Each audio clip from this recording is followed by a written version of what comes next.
நமஸ்காரம் எல்லாருக்கும். Welcome to Kana's what's cooking. நார்மலாக நமக்கு பாவக்காய் அப்படின்னு சொன்னாலே யாருக்குமே பிடிக்காது, அது கசப்பு அப்படின்றனால. ஆனால் அது உடம்புக்கு ரொம்ப ரொம்ப நல்லது. நம்ம பாடியில் இருக்கிற டாக்ஸின்ஸ் எல்லாம் ரிமூவ் பண்ணுறதுக்கு ரொம்பவே ஹெல்ப் பண்ணும். நம்ம டயபெட்டிஸ் கண்ட்ரோல் பண்ணுறதுக்கும் ரொம்ப ஹெல்ப் பண்ணும். சின்ன பசங்க வந்து தொடமாட்டாங்க. பொரியலோ இல்லை சாம்பாரில் போடுவோம், புளிக்குழம்பு வைப்போம். இதை கொஞ்சம் டிஃப்ரெண்ட்டாக இன்றைக்கி எப்படி செய்யலாம், ஸோ தட் சின்ன பசங்கள்லேருந்து பெரியவங்க வரைக்கும் கசப்பு தெரியாமல் சாப்பிட்றதுக்கு. அதுக்காக இதில் நம்ம வெள்ளைக்கட்டி போட்டு நம்மளுக்கு இதிலேருந்து கிடைக்கிற நியூட்ரிஷனை நம்மளே பாதிக்க வச்சுடுவோம். அதனால் வெள்ளைக்கட்டி போடாமல் எப்படி செய்யலாம் அப்படின்றது தான். நல்லா இந்த மாதிரி கிடைக்கிற கொஞ்சம் இலசாக இருக்கிற பாவக்காய் எடுத்துக்கிட்டிங்கன்னா ரொம்ப ரொம்ப நல்லது. அதை இது மாதிரி கொஞ்சம் தின் ஸ்லைஸாக கட் பண்ணிவிட்டு கொஞ்சமாக உப்பு போட்டு பெசரி நம்ம இது மாதிரி ஒரு 1/2 hour வச்சோன்னா அதுலேருந்து தண்ணி விட்டுக்கிறோம். இந்த மாதிரி செய்யும்போது பார்த்திங்கன்னா நல்லா தண்ணி வரும் இதிலேருந்து. ஸோ இது மாதிரி இருக்கும். ஒரு 1/2 hour வச்சுட்டு அதுக்கப்புறமா இதை ஒரு 2-3 தடவை நம்ம நார்மல் வாட்டர் போட்டு வாஷ் பண்ணிட்டீங்கன்னாலே அதில் இருக்கிற கொஞ்சம் கசப்பு தன்மை கம்மியாயிடும். ஒரு அகலமான தவா எடுத்துக்கிட்டு அதில் நம்ம கொஞ்சமாக எண்ணெய் போட்டுக்கிறோம். ரொம்ப எல்லாம் இதுக்கு எண்ணெய் போடணுன்னு அவசியம் கிடையாது. இது மாதிரி பார்த்திங்கன்னா ஒரு சின்ன டீஸ்பூனில் ஒரு 3 ஸ்பூனு எண்ணெய் சேர்த்துருக்கேன். இப்போ நம்ம ஃப்ளேமை ஒரு மீடியம் ஃப்ளேமில் வச்சுக்கலாம். இப்போ நான் 2 பாவக்காய் எடுத்துக்கிறதுனால அதுக்கு 1 ஸ்பூனு மிளகா பொடியும் அதுக்கு தேவையான அளவு உப்பு மட்டும் சேர்க்குறேன். நான் ஜாஸ்தியெல்லாம் கிடையாது, எவ்வளோ தேவையோ அவ்வளோக்கு போட்டுக்கிட்டால் போதும். இப்போ இது மாதிரி எண்ணெயில் நல்லா பொரிஞ்சு வரும். அதை நல்லா மிக்ஸ் பண்ணிக்கோங்க. மிக்ஸ் பண்ணிவிட்டு இதை ஃபுல்லாக இந்த தவா முழுவதும் கோட் ஆகிற மாதிரி வச்சுக்கோங்க. இப்போ ஸ்டவ்வை கம்ப்ளீட்டாக ஃப்ளேமை லோவில் வச்சுக்கலாம்.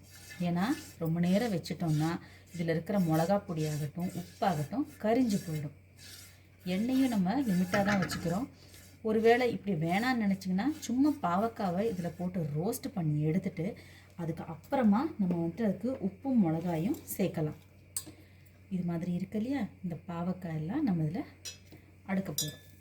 இதை சும்மா அடுக்கக்கூடாது, ஒரு தடவை போட்டோடனே அதை இப்படி ஃப்ளிப் பண்ணணும். ஸோ தட் 2 பக்கமும் அது கோட் ஆகிருக்கும். இதே மாதிரி நம்மளோட எல்லா பாவக்காயும் கோட் பண்ணி ஃப்ளிப் பண்ணி வச்சிடலாம். சுடுன்னு நினச்சிங்கன்னா இது மாதிரி ஒரு பக்கம் பிடிச்சிட்டு ஒரு பக்கம் கத்தியை வச்சுட்டு செய்யலாம் நீங்கள்.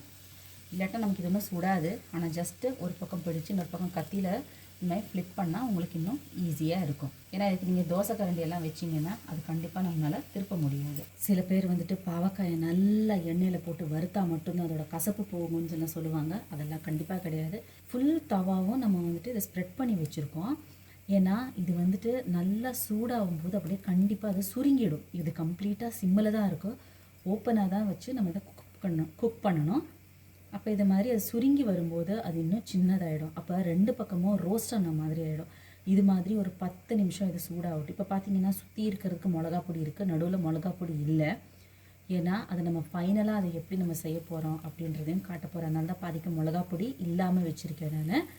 ஒரு 10 நிமிஷத்துக்கு அப்புறமா எல்லாத்தையும் இப்படி நம்ம திருப்பி போட்டுடலாம். கரெக்டாக ஒரு 10 நிமிஷம் ஆச்சு. இப்போ நம்ம வச்ச பாவக்காய்க்கும் இப்போவும் நல்லா அது சுருங்கி வந்திருக்கு.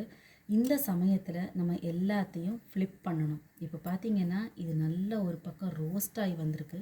கொஞ்சம் தின்னாக நீங்கள் ஸ்லைஸ் பண்ணிங்கன்னா இது சீக்கிரமே வந்துட்டு ரோஸ்ட் ஆகிடும். பாவக்காய் it is rich in folate, zinc, iron and potassium.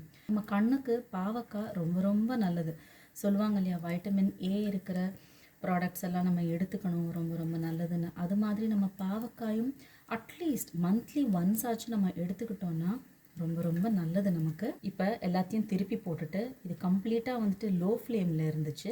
இப்போ அதை வந்து in between low and medium வச்சு ஒரு 10 minutes நம்ம ஃப்ரை பண்ணலாம். எவ்ரி 5 minutes நம்ம திருப்பி போடணும். கொஞ்சம் இது வந்துட்டு டைம் டேக்கிங் தான். ஆனால் நம்ம ஃபேமிலியை சாப்பிட வைக்கணும் அப்படின்றப்ப நமக்கு இதெல்லாம் ஒன்றுமே கிடையாது. நல்ல விஷயம், நம்ம சாப்பிட வைக்கிறோம். இது நல்லா ரோஸ்ட் ஆகி வந்துடும். நம்ம எண்ணெயில் போட்டால் மட்டும்தான் அப்படியே கருக்குருன்னு நல்லா இருக்கும் அப்படின்னுலாம் கிடையாது. இது மாதிரி செய்யும்போது நல்லா ரோஸ்ட் ஆகிறது தயிர் சாதத்தோடு சாப்பிடலாம், சாம்பார் சாதத்தோடலாம் ரொம்ப நல்லாயிருக்கும். பசங்க இதை அடிக்கடி விரும்பி சாப்பிடுவாங்க. இப்போது அவங்களுக்கு வந்து சிப்ஸ் மாதிரி இருக்குமா, அப்போ நல்லா டேஸ்டியாக இருக்குன்னு சொல்லிட்டு. ப்ளஸ் இதில் வந்து கசப்பும் தெரியாது.